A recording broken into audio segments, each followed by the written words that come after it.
Bismillahirrahmanirrahim. Assalamualaikum warahmatullahi wabarakatuh. Sejarah halal bihalal pertama kali ada setelah Indonesia merdeka itu pada tahun 1948 gitu. Di samping penjajah ingin menguasai kembali Indonesia, ada masalah intern disintegrasi bangsa, yaitu munculnya pemberontakan PKI di Madiun. Maka untuk merekatkan kembali, kata Presiden, jangan kata silaturahmi ataupun silaturahim, karena silaturahmi dan silaturahim identik, sementara pada tahun itu hanya milik umat Islam. Pakailah bahasa lain yang kira-kira bisa diterima oleh semua kalangan. Maka muncullah kata halal bihalal. Bahasa Arab sing nang Arab dhewe ora ono.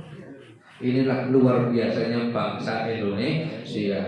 Bangsa Indonesia itu untuk merekutkan untuk merukunkan dinas-dinas yang ada di provinsi itu bikin tarawih, namanya tarawih keliling. Nang Arab ya ora ono, tarling ya ora ono. Nang Arab salat ya salat, wae nek ono tarling. Baru tarling ya ono ceramah. Aku ya seneng wae semakin banyak acara ceramah, saya semakin senang karena undangan ronore rene ini betul. Jangan mati buat batin undangan itu amplop no ya. Padahal kulo mboten mikir amplop lho nggih. Napa? Isine calon mangke begitu pulang langsung saya kasihkan wong yatim. Karena kebetulan istri saya yatim, Bu. Tapi guyon. Tapi muncullah kata halal bihalal pada tahun 48 dengan maksud untuk saling memaafkan, untuk saling bertoleransi, untuk saling memahami.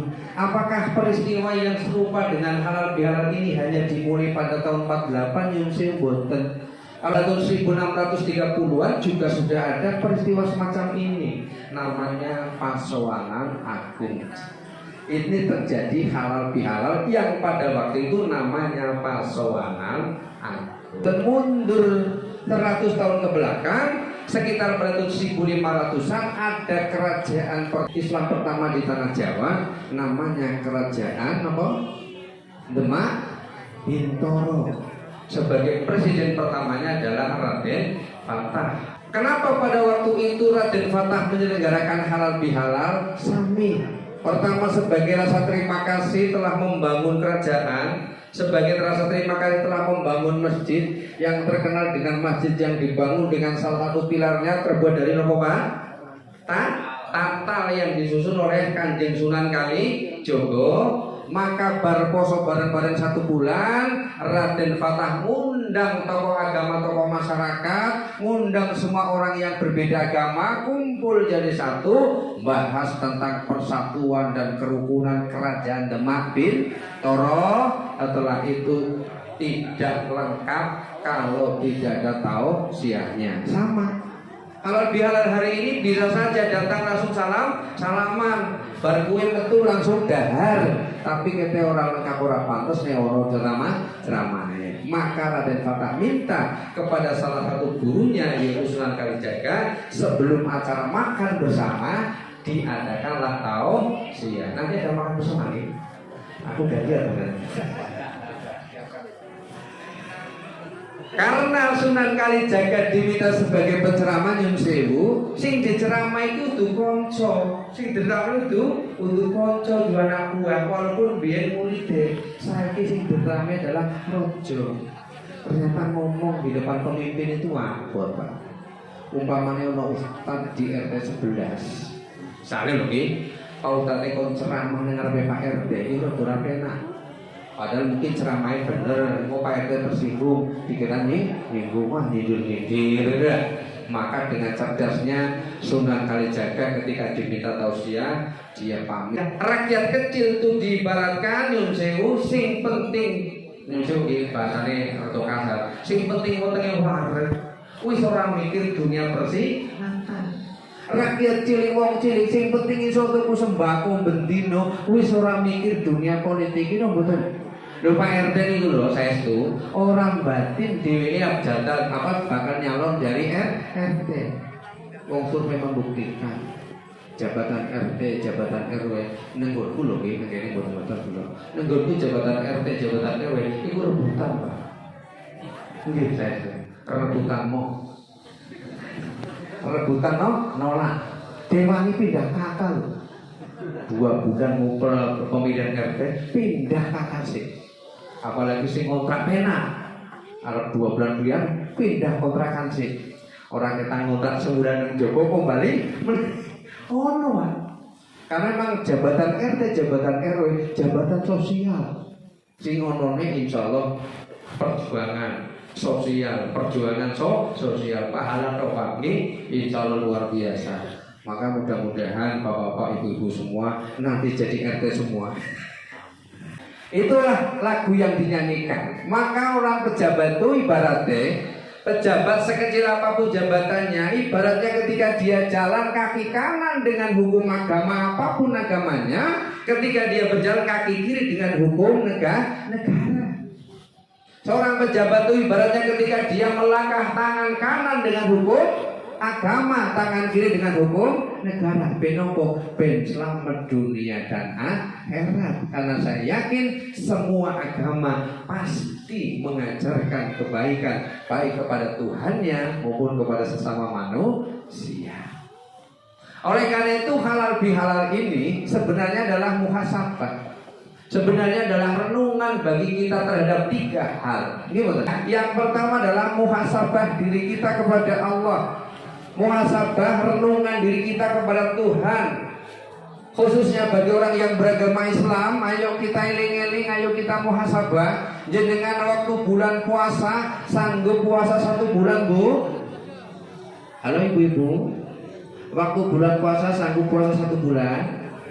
Bapak-bapak sanggup puasa 1 bulan, Pak? Sanggup. Ibu-ibu puasanya 1 bulan penuh? Betul, jujur nggih. Nek ibu-ibu puasanya 1 bulan penuh berarti wis tua-tua ya. Dan 1 bulan penuh berarti wis tua. Sing nom-nom berarti orang penuh. Udara ribu. Waktu bulan puasa kita bisa puasa 1 bulan. Waktu bulan puasa kita bisa kita bisa baca Quran. Waktu bulan puasa kita bisa sedekah, jabur, takjil dan sebagainya. Waktu bulan puasa kita bisa bangun malam, kita bisa tahajud. Waktu bulan puasa kita bisa mengendalikan hawa nafsu kita, kita bisa mengendalikan ghibah, kita bisa mengendalikan panca indera kita. Nggak boleh gosip, nggak boleh ngerumpi karena merusak pahala puasa. Muhasabahnya nyun sewu. Ibu sudah puasa Syawal, Bu? Alhamdulillah Syawal wis entek urung puasa. Misalnya, ya Allah. Bagaimana muhasabah kita dengan Quran? Kita kemarin baca Quran one juz, tiap hari bisa baca 2 juz, 3 juz. Sekarang masih istiqomah baca Quran, ibu-ibu. Sedekah piye? Ramadan ini jenengan dijadwal takjil, dijadwal jabur. Saiki Arab sedekah bangun malamnya bagaimana, tahajudnya bagaimana. Itu muhasabah kita, halal bihalal kita kepada Allah Subhanahu wa taala. Yang kedua, halal bihalal itu adalah bagaimana muhasabah kita, silaturahmi kita kepada orang tua. Ibu-ibu masih punya orang tua, terutama yang muda-muda, halo. Masih punya orang tua? Sudah pulang kampung halaman belum, Bu? Kampungnya masih ada, mungkin ya, tapi halamannya didol. Tetapi yang penting kalau kita masih punya orang tua, yang terpenting silaturahmi kita pertama, sungkem kita yang pertama adalah kepada orang tua. Ini muhasabah kita yang kedua adalah membina hubungan dalam keluarga. Sing duwe bojo, sing duwe suami istri, sungkem podo-podo njaluk ngapura. Ibu-ibu sudah sungkem sama suami, Bu? Sudah belum, Bu? Tak cek loh bapak-bapak. Bapak-bapak, ibu-ibu sudah sungkem belum, Pak? Belum ya, Bu? Seandainya sungkem lah nyun sewu paling ngomongi orang akhir. Oh, kalau nangis, kenapa nangis? Duitnya wis entek, ATP wis entek angkape golek lebaran yo ora apa-apa, sing penting padha bokonge, padha ikhlas. Tapi yang penting muhasabah kita yang kedua, halal bihalal kita yang kedua adalah bagaimana kita membangun kembali keutuhan rumah tangga. Lah nek suasana lebaran kowe ora gelem njaluk ngapura, nek suasana lebaran kowe ora gelem njaluk mandur piye? Padahal wong murid nang alam dunya apalagi nang keluarga orang rumah tangga sing ora duwe salah. Iki mboten Bu. Ada rumah tangga yang tidak pernah bertengkar. Ya kowe hobi bertengkar kabeh. Ya walaupun kecil-kecilan, walaupun diam-diam kaya apa, jenenge rumah tangga tetep ono masalah. Tidak ada rumah tangga yang tidak bermasalah, tidak ada rumah tangga yang tidak punya ujian. Sekalipun jenengan pegawai pegadaian sekalipun, yo tetep duwe masalah. Sing jarene mengatasi masalah tanpa masalah, tetep wae ono masalah. Maka muhasabah Ramadan, bangun kembali keharmonisan rumah tangga. Karena keharmonisan warga, keharmonisan RT itu ya dibangun di awal dari keharmonisan rumah tangga. Ayo kita bangun kembali suasana rumah tangga kita masing-masing. Wong sing jenenge rumah tangga masalah wajar. Itulah sebabnya dalam tanggal lagu Jawa, rumah tangga itu digambarkan dengan tanggal lagu sing jenenge dandang kula. Dandang itu pahit, dandang itu ireng. Ana tumut dandang legi. Ono dandang putih, ora tuh dienggo adang nek putuhi. Nggih mboten? Maka dandang itu pahit, gula itu legi. Rumah tangga ya seperti itu. Rumah tangga ya kadang ada pahitnya, kadang ada leginya. Alhamdulillah hari ini tanggal berapa, Bu? Tanggal 1. Pahit apa legi? Langsung pahit to, Pak. Napa potongan entek. Tanggal 1 kadang langsung pahit. Nah, hikmah halal bihalal yang ketiga adalah bagaimana kita membangun kembali kerukunan hidup bermasyarakat. Yang ternyata wong urip ku ora iso dhewe. Jenengan sanggup urip dhewean, Bu? Ora iso. Kita ini hidup pasti membutuhkan orang lain. Jenengan arep mantu butuh wong liya, jenengan arep nyunatke butuh wong liya. Nyun sewu, sekalipun jenengan wis ora apa-apa, ora iso apa-apa, jenengan meninggal dunia misalnya, itu tetep butuh ke wong liya.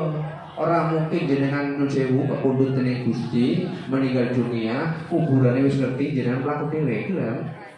Nek jenengan mati mlaku dhewe malah taksi wong sing taksi padha wedi ora padha mlayu kabeh. Kita hidup bermasyarakat itu membutuhkan orang lain. Itulah kenapa perlu halal bihalal nyun sewu. Ketika kita Ramadan itu sudah puasa dengan baik kata Kanjeng Nabi, wong sing puasane apik, wong sing puasane bener, ngidul fitri kembali kepada fitrah, kembali kepada kesucian. Wong sing puasane apik, wong sing puasane bener, kal yauma waladatu ummuh, dia bagaikan bayi yang baru dilahirkan. Maka wong sing poso kuwi bagaikan bayi. Salah satu sifat bayi nyenengke, ya ora apa-apa jenenge bocah cilik. Asal aja make bayi sing mlaku-mlaku ora, malah delok kabeh. Maka nyenengke nyun sewu lho. Ini jenenge bayi itu nyenengke. Wong sing poso diibaratnya seperti bayi. Maka wong bar poso mestine nyenengke. Bar poso kok malah ngandelke. Bar poso malah jengkelke. Berarti puasane urung bener. Warga RT 11 khususnya, mari setelah ini kita tutup dengan halal bihalal, saling membuka hati, berbesar hati kita, mau mengakui kesalahan dan kekurangan kita masing-masing. Wong kadang wong urip kuwi ndelok salahe wong liya kuwi gampang, tapi ndelok salahe awake dhewe angel. Gajah di pelupuk mata tiada kelihatan, tetapi semut di seberang lautan jelas kelihatan. Itulah ibaratnya nek awake dhewe ndelok salahe wong liya.